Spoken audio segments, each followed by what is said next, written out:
दोस्तों, थरपारकर सिंध सूबे जो खूबसूरत खितो है जिते अनेक कुदरत पारां नेमतूं अता कयूं वियूं आहिनि। थरकोल है, उन खां अलावा ग्रेनाइट जो पत्थर है। हिते जी धरती इंतहाई खूबसूरत है। अॼु पाण हिते ॻाल्हि ॿोल कंदासीं मच्छी फार्म। त थर जे अंदरि मच्छी फार्म बि लॻाए सघजनि था ऐं हितां जे माण्हुनि खे रोज़गार जो मुतबादिल ज़रियो मुहैया करे सघिजे थो। पर ज़रूरत इन ॻाल्हि जी आहे त गवर्नमेंट इन तरफ़ ध्यानु धरे ऐं हितां जी जेके हारी आहिनि उन्हनि जी सहायता करे त थर जो माण्हू, थर जो आबादगार, थर जो हारी, थर जो इंतहाई पीड़ियल तबिको पाण भरो थी सघे थो।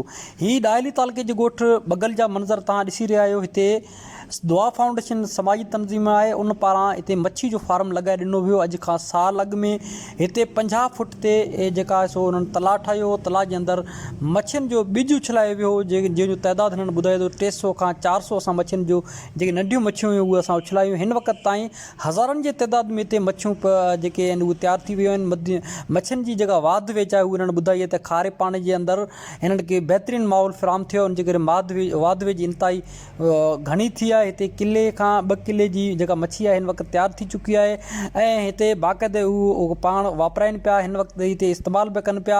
हीअ हिकु इंतहाई दिलचस्प ॻाल्हि उन करे आहे जो थरपारकर जे अंदरि खुराक जी खोट जी मद में हिते किरोड़ियों रुपया जेके ॾेई तोड़े परॾेही इदारनि सीड़पकारी कई आहे, हिते लॻाया आहिनि। पर हितां जे माण्हुनि जी जेका हालत आहे हू सुधरी न सघी आहे। हीअ फार्म जेको आहे इहो आहे मॉडल एग्रो फार्म दुआ फाउंडेशन जी तरफ़ां लॻायो वियो आहे।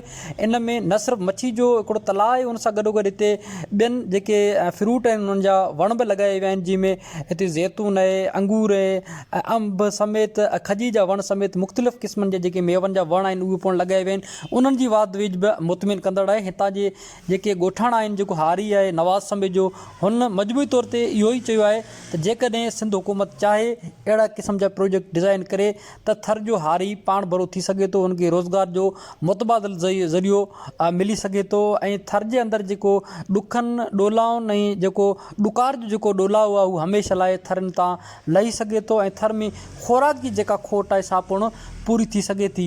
ऐं हीअ टोटली जेको खारे पाणी ते आहे, हिते हिननि पारां जेके सोलर पैनल ज़रिए हिते ज़ेर ज़मीन पाणी स्कीम लॻल आहे, उन पाणी कढियो पियो वञे थो। उनमें जेको तलाउ जे अंदरि पाणी इस्तेमालु थींदो आहे सा हिते हिननि स्कीम लॻाई आहे।